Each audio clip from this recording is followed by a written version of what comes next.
Bonjour à tous, aujourd'hui notre sélection est une tribune parue dans le Figaro sur l'influence des milieux associatifs de gauche dans la censure de la loi immigration.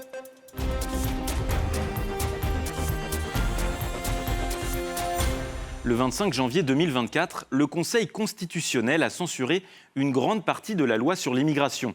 Selon l'OID, l'Observatoire de l'immigration et de la démographie, cette décision est due aux contributions extérieures apportées aux juges. Il pointe par là l'activisme d'associations militantes de gauche qui ont su profiter du dispositif des portes étroites. Ce système permet à des partis extérieurs au Conseil de lui partager leur avis sur la constitutionnalité des textes du Parlement. Alors, plusieurs questions se posent. En premier lieu, les 9 membres du Conseil constitutionnel sont-ils indépendants ? Public Sénat rappelle dans un article que 3 membres du Conseil, dont le président, sont nommés par le président de la République, 3 autres par le président de l'Assemblée nationale et les 3 derniers par le président du Sénat. Leur entrée se faisant sans élection, une déconnexion vis-à-vis de l'opinion publique est donc possible.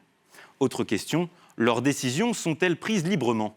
Depuis 2019, le Conseil œuvre pour la transparence en communiquant publiquement les contributions qu'il reçoit.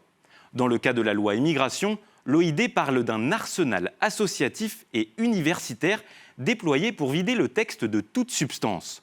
France Terre d'Asile, la CIMAD ou la Ligue des droits de l'homme sont ainsi pointés du doigt. L'OID évoque aussi les syndicats des avocats de France et de la magistrature. Plus surprenant, le Conseil national des barreaux et la Conférence des bâtonniers sont aussi intervenus, sans oublier des dizaines de professeurs et d'universitaires, comme le président de l'Association française de droit pénal.